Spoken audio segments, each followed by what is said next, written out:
একবার এক মাকড়সার ছোটবেলা থেকেই ওড়ার অনেক ইচ্ছা ছিল, কিন্তু তার কাছে কোনো পাখা ছিল না। দুটি প্রজাপতি দেখে তার মাথায় আইডিয়া আসলো এবং সে একটি পাতা কেটে পাখা বানিয়ে ফেললো এবং সে উড়ার জন্য চলে গেল, কিন্তু সে খাদে পড়ে গেল।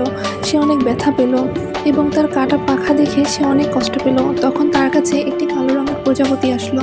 তাকে কেউ পছন্দ করতো না, কারণ তার পাখাটি কাটা ছিল। সেটা দেখে মাকড়সার মাথায় একটি বুদ্ধি আসলো এবং সে তার সুতা দিয়ে এটিকে সেলাই করে দিল। প্রজাপতিটি খুব খুশি হয়ে গেল এবং তাকে নিয়ে আকাশে উড়ে গেল। যা দেখে মাকড়সাটি ভয় পেল, কিন্তু সন্ধ্যা নামতেই দুজনের মধ্যে ভালোবাসা হয়ে গেল এবং তারা বিয়ে করে ফেলল।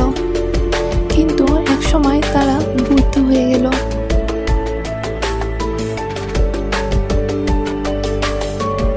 তারা খুশিতে জীবনযাপন করতে লাগলো। তখন তাদের ডিম থেকে ফুটে একটি বাচ্চা বের হলো, যার পাখা দেখতে অনেক সুন্দর ছিল এবং সে দুনিয়া ঘুরতে চলে গেল।